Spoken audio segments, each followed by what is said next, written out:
Welcome back. So we're going to carry on with the training now and talk about the drugs and alcohol section of this training. So there is a no tolerance policy in regards to alcohol and drugs on site. The reason for this is safety. It is very unsafe for somebody to be under the influence of either alcohol or drugs. Much the same as if you're driving a car, it reduces your senses, reduces your reaction times, so it makes you liable on a construction site. It's quite often nowadays for construction sites to be doing drug tests. If you fail that, chances are you're going to be let go, you're going to be removed from site immediately because you aren't allowed to carry on working.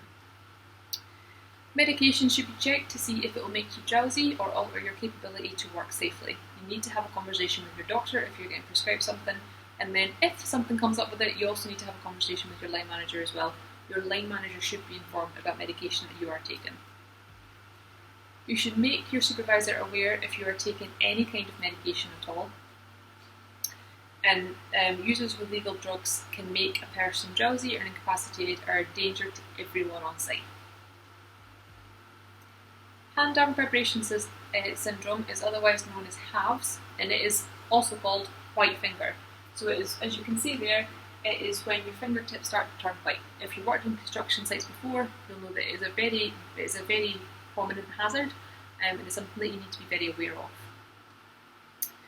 So it is talking about the temporary loss of feelings in your fingers, your fingertips turning white, or pins and needles sensations in your fingers as well.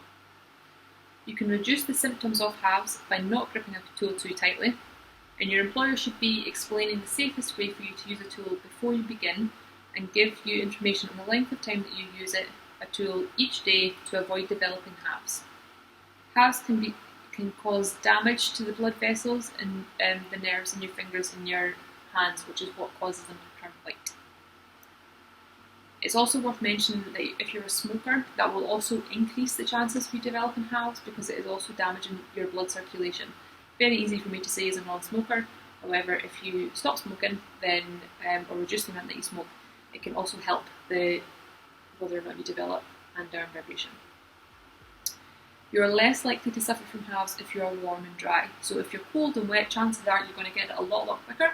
But if you're warm and you're dry and you're using the tools in the correct manner, using your safety precautions, then chances are it'll be a lot less likely for you to develop HAVS.